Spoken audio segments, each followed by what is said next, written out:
Good morning, dear student. Today we will continue our reading of chapter first of sociology. Our next topic is cooperation and division of a labor. So, student, firstly understand the meaning of cooperation and after that the division of a labor. Cooperations mean मिलजुल कर काम करना, cooperative वे से काम करना किसी भी organisation में।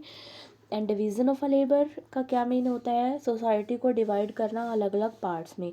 जो लेबर है, लेबर को अलग अलग पार्ट्स में डिवाइड करना। Concept of cooperation rest on certain assumptions of human behaviour. जो कोऑपरेशन का कंसेप्ट है वो डिपेंड कर रहा है ह्यूमन बिहेवियर की अजम्पशंस पर।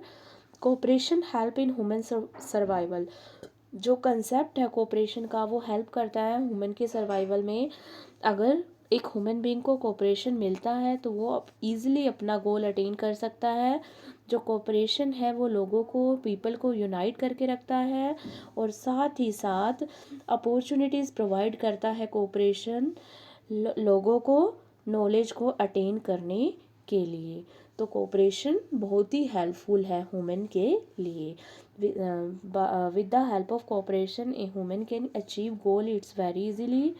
It unite the people and it also increase the knowledge of the people.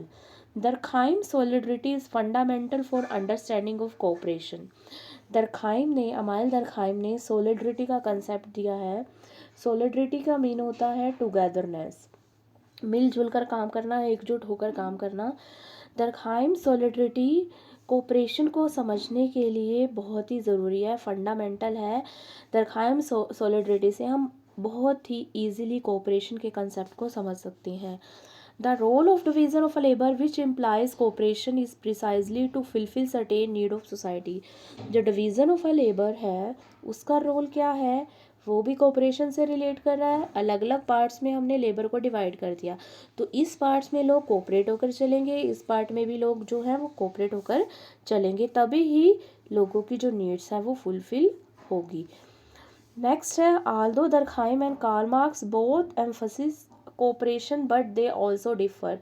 दोनों ने ही कोऑपरेशन पर फोकस किया है, अमाइल दरखाइम ने भी और कार्ल मार्क्स में भी, लेकिन दोनों का जो कोऑपरेशन का वे है डिफर है। कैसे डिफर है? मार्क्स ने क्या बोला है? For Marx cooperation is not voluntary in a society. जो कोऑपरेशन है वो ज़रूरी नहीं है सोसाइटी में। Where class exist since there cooperation is a not voluntary but it has come about naturally. हम किसी भी ऑर्गेनाइजेशन में काम करते हैं, वहाँ पर कोऑपरेशन का कंसेप्ट नहीं होता। कई बार वहाँ पर ज़रूरी नहीं है कोऑपरेशन, मिलजुल कर काम करना ज़रूरी नहीं है, लेकिन जैसे ही हम उस कोऑपरेशन का पार्ट बने हैं, जैसे ही वहाँ का पार्ट बने हैं, तो ऑटोमेटिकली ही, नेचुरली हम एक दूसरे के साथ कोऑपरेट करना सीख जाते हैं। In other words, workers lose control over how to organize their own work and they lose control over the reward of the labor. क्या हो रहा है आज के टाइम में? जो ह्यूमन बीइंग है वो इतना मटेरियलिस्टिक हो गया कि वो अपने काम पर ही अपना कंट्रोल ख़त्म कर रहा है and loss control over the reward of the labour. और साथ ही साथ जो लेबर का रिवार्ड है, मतलब वो इतना मतलब काम पर इतना ज़्यादा फोकस करने लग गया है कि जो उसका कंट्रोल है वर्क पर, साथ ही साथ जो उसका रिवार्ड मिलना चाहिए था लेकिन उसको उतना रिवार्ड नहीं मिल पा रहा उसके वर्क का। This is very different to a weaver और पोर्टर और आयरन स्मिथ। यहाँ अलग से बता रखा है, ये फैक्ट्री वर्कर के बारे में बता रखा है कि उसका किसी पर भी कंट्रोल नहीं रहा, अपने वर्क पर भी, अपने रिवॉर्ड पर भी।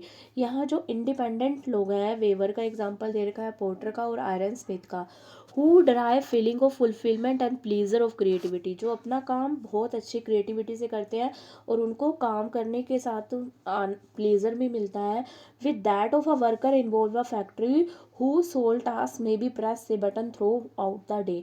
यहाँ एक इंडिपेंडेंट वर्कर के वर्क को कंपेयर कर रखा है और एक फैक्ट्री वर्कर के वर्क को कंपेयर कर रखा है। ये बता रखा है जो इंडिपेंडेंट वर्कर है वो अपना काम क्रिएटिविटी से, प्लेजर से करता है, और जो फैक्ट्री वर्कर है वो सिर्फ अपना वर्क मनी कमाने के लिए करता है, मनी अर्निंग के लिए करता है, उसका सारा का सारा टास्क अराउंड होता है वही फैक्ट्री में जो भी मशीनरी है उससे रिलेट करता है।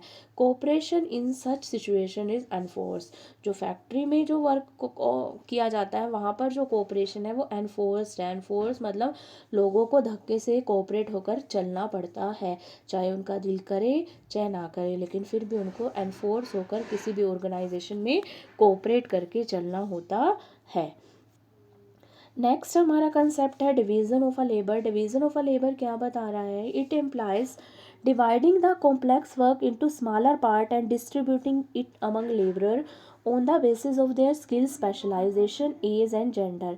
डिवीज़न ऑफ अ लेबर क्या बोल रहा है कि जो वर्क है उसको अलग अलग पार्ट्स में डिवाइड करना लेबर के बीच में, किस बेस पे? उनकी स्पेशलाइजेशन के बेस पे, उनकी एज के बेस पे, उनकी जेंडर के बेस पे। According to the specialisation of people, according to the age of the people, according to the gender of the people, distribute the work among different laborers. As the name suggests, division of a labor. The role of a division of a labor implies cooperation to fulfill certain need of society. जो division of a labor का concept है वो भी cooperative cooperation के according चलता है, society के need के अकॉर्डिंग हमें कोऑपरेट होकर चलना होता है। Durkheim argued that without human cooperation it would be difficult for human life to survive. हमें दरखाइम ने ये सजेस्ट किया है कि ह्यूमन कोऑपरेशंस के बिना ह्यूमन लाइफ को ज़्यादा लंबे समय तक जीना पॉसिबल नहीं है। According to him it is a law of nature and a moral rule of human conduct. जो कोऑपरेशन है वो नेचर का लॉ है और ह्यूमन का रोल है। The role of division of labour implies cooperation to fulfil certain needs of society. जो division of a labour है वो ये बताता है कि हमें कोऑपरेट करना चाहिए, कोऑपरेशन मिलजुल कर काम करना चाहिए, मिलजुल कर काम करके हम सोसाइटी की नीड्स को फुलफिल कर सकते हैं। ठीक है, यहाँ डिवीज़न ऑफ अ लेबर को 2 पार्ट्स में डिवाइड कर रखा है। एक है अमाइल दरखाइम ने डिवीज़न ऑफ अ लेबर के 2 कंसेप्ट दिए हैं। फर्स्ट है mechanic solidarity and second one is organic solidarity. जो मैकेनिक सॉलिडरिटी है वो प्री इंडस्ट्रियल सोसाइटी में एग्जिस्ट करती है और जो ऑर्गेनिक सॉलिडरिटी है वो इंडस्ट्रियल सोसाइटी में एग्जिस्ट करती है। मैकेनिक सॉलिडरिटी कहाँ एग्जिस्ट करती है? जो इंडस्ट्रियल सोसाइटी नहीं है, मेनली एग्जिस्ट करती है एग्रीकल्चर कम्युनिटी में, एग्रीकल्चर सोसाइटी में। एंड जो ऑर्गेनिक है वो इंडस्ट्रियल सोसाइटी में एग्जिस्ट करती है। मैकेनिक सॉलिडरिटी में जो एग्रीकल्चर है वो मेन ऑक्यूपेशन है और जो भी एग्रीकल्चर का वर्क होता है वो लेबर के अकॉर्डिंग होता है, लेबर इंटेंसिव है। इसमें एग्रीकल्चर में मशीन के अकॉर्डिंग वर्क नहीं होता।